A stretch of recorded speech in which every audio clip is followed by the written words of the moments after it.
surprised? I don't know. I never heard your opinion on Zion. I love Zion out of college. Are you kind of surprised how good he is and how popular he is, Antoine, this quickly? The popularity doesn't surprise me. He had a lot of popularity coming out of high school. So I think that didn't surprise me. Skill-wise and basketball-wise, yes. Because he's undersized, power forward. We haven't seen a guy like this since probably Charles Barkley that's able to finish around the basket at his size. But the thing with me with Zion is I need him to take the LeBron James approach to his body. And I mean, if it's $1.5 million, if it's $2 million to put into his body to get the right people around him consistently, sky's the limit. He can be the face of the league. But if he doesn't take that approach, this can be short-lived, 3-4 years maybe, because he plays above the rim. And every year it can be a problem if he doesn't keep himself in unbelievable shape. So the jury's still out, but he's really, really good. More skills than I thought he had, and he's unbelievable around the basket at finishing. Let me give you another young guy before we get on to bigger issues. I didn't think LaMelo Ball. I thought he looked skinny. I thought he was a lot of sizzle, no steak. I can't believe how good he is. Are you surprised by him? I think his dad did a great job by letting him go overseas. By him going over there, I think it can slow his game down, made him even a more pure point guard. And he's got that certain swag about himself. He's got the swag to be a great player in this league. And he's starting to now come into his own. But I just think going overseas was so huge for him, playing against those guys and then getting to the league where his game is a little bit more polished. But he's got the swag, Colin, to be great. He's going to get it done. Yeah. So I said this a couple days ago to start my show, is that very few players, Chris Paul's one of them, LeBron's one of them, they're not only great players, they change your culture. D. Wade was kind of a player like that. I mean, you just got tougher with D. Wade. He demanded it the way he worked. And Kawhi Leonard went to San Antonio, but the culture, Antoine, was already set. He was icing on a good cake. He goes to Toronto. Kyle Lowry was the leader. The cake was good. He was the icing. They went in a bunch of games. He goes to the Clippers, and the cake's not good yet, and they expect him to not only be a great player, but to be a culture setter. And he doesn't talk much. He misses a lot of games, load management. He lives down in San Diego, comes to practice late. And I'm sitting there, Antoine, I'm thinking, he's a great player, but I'm not sure he's a guy I'd build my culture around. Is that fair on Kawhi? I think you hit it on the head. I think it's 100% fair.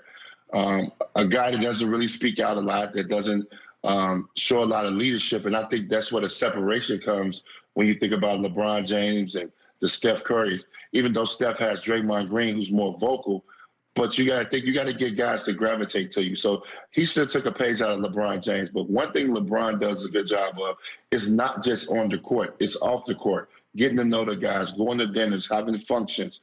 And that's why players gravitate to LeBron James, and he hits it off immediately.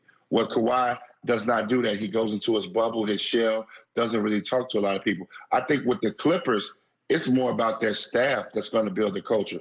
I think T. Lue, I think obviously adding Chauncey Billups. You see a lot of young players that are not far from the game that's on T. Lue's staff. They're building the culture there.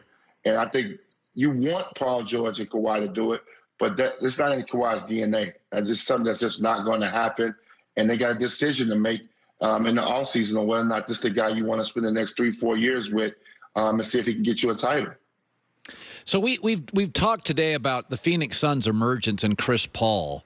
Is that take LeBron out, I'm not sure a guy is guaranteed wins that he comes to your club more than Chris Paul. He's not flashy. He's not vertical. He's not always likable. He's not cool. He doesn't shoot threes. But I tell you, at the end of the day, I mean, everywhere he goes. I mean, Phoenix was terrible for the last 3 years. They had him, and now they're second best in the West. Did you ever play with a guy like Chris Paul that maybe wasn't the most skilled, Antoine? And Chris is certainly talented, but he just made the team better. He was vocal. He got after guys. He would dog cuss a guy. You know, most players don't want to get in other guys' faces. Chris will. Can you compare him to anybody you played around or with? I can't really compare him to nobody I played with, but you know who he reminds me of, who I had constant battles with? Jason Kidd. Yeah. where it's just a winner. Wherever he goes, knows how to win.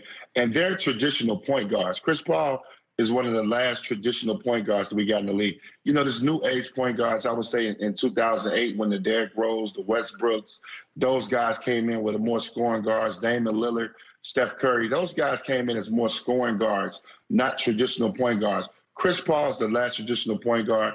But what makes Chris great is his fourth quarter. If you ever watch the fourth quarters of teams he's been on, he gets the ball to the right people. He's capable of making a big shot, making a big play. His decision-making, he becomes another coach on the floor. And that's what separates Chris Paul.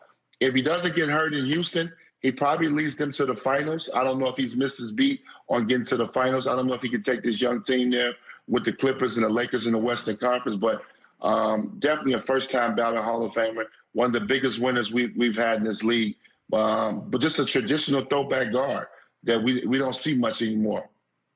I will say this.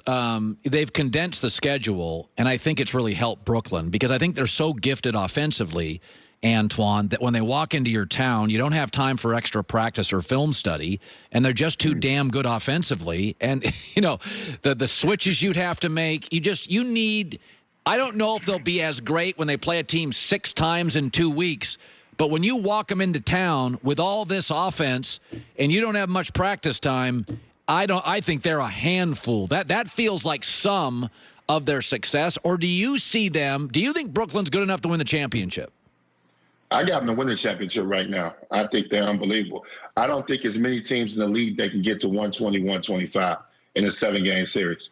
And when you get into a 7-game series, you got to have superstars. You got to have guys that can step up and have those big moments and big nights.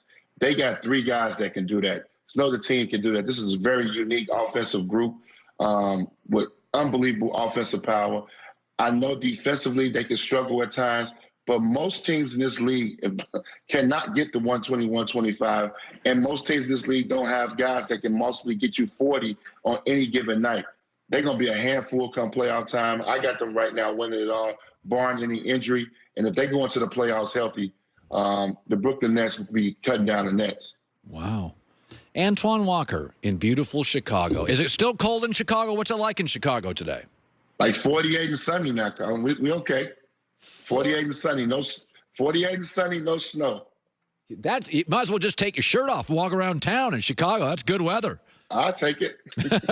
Good seeing you, man. Thanks for having me on the show. Good.